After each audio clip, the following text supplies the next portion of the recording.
bien le bonsoir, mes amis. Je ne vous avais pas vu. J'étais en train de méditer à mes avant-propos. Attendez un peu, je vais faire un peu plus de lumière afin que vous puissiez me voir. C'est beaucoup mieux comme ça, n'est-ce pas? Ce soir, nous sommes le 31 octobre. Vous savez ce que cela veut dire? C'est Halloween. Et un Halloween sans histoire terrifiante, ce n'est pas un Halloween. Vous qui êtes bloqués chez vous, vous allez m'écouter, me laisser raconter mon histoire, et elle va vous marquer. Croyez-moi. Je vais vous raconter l'histoire de Stanley, un individu charmant, un journaliste. Notre histoire commence ici. Stanley, un jeune homme sans histoire, tout à fait normal au premier abord.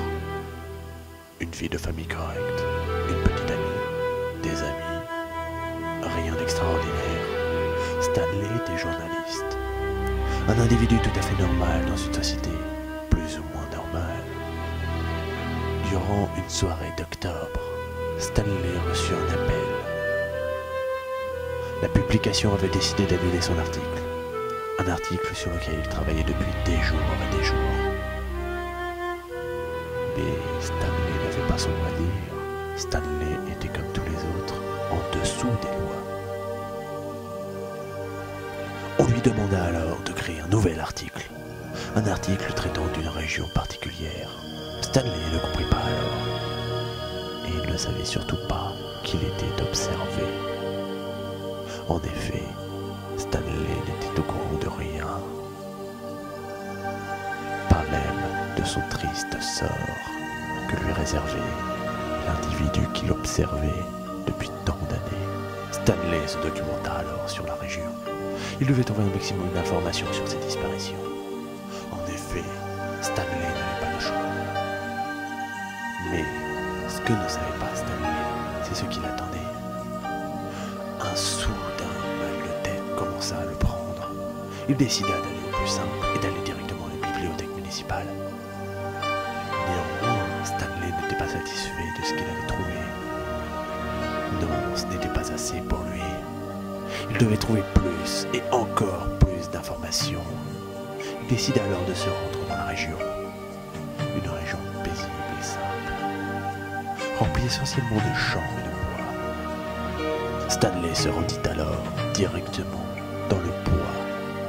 Le bois où au moins 5 jeunes filles avaient connu une fin atroce. Du moins d'après les autorités. Aucun cadavre n'avait jamais été trouvé. Stanley y trouva quelque chose d'étrange. Une lettre qui lui était directement adressée et qui racontait sa mort. Une mort violente. Mais Stanley avait été prudent. Il n'était pas sorti chez lui sans son arme. Une arme remplie et chargée, prête à faire feu. Stanley était d'un cran. Il n'avait pas dormi avec cet article. Voilà plus d'une semaine qu'il manquait de sommeil. Mais Stanley était fort, malgré ses faiblesses. Il avait peur. La peur se sentait sur lui. Il commençait à paniquer. Il était persuadé que quelqu'un était derrière lui. Il courut et courut à travers les bois, mais tomba lamentablement, ce qui permit à quelqu'un de le retrouver et de le rattraper. Malheureusement pour Stanley, son histoire s'arrête ici. Jamais il n'a été retrouvé. Et malgré de nombreuses recherches policières, son cadavre lui-même n'a pas été retrouvé. Il a tout simplement disparu dans la nature. Personne n'a jamais su où il était passé. Il n'avait prévenu personne de son départ. Il y était allé d'un coup de tête. Rien n'indiquait qu'il était allé dans ce bois. Son véhicule avait disparu, lui aussi, et aucun témoin. Le crime parfait. Malheureusement pour Stanley, il était trop tard. Et pour bien d'autres encore. Notre histoire s'achève ici, mes amis. Je vous ai déjà assez retenu.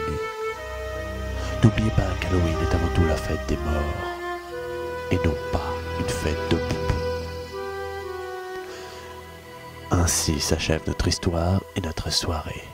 Je vous dis bonsoir, et n'oubliez pas, la peur est partout.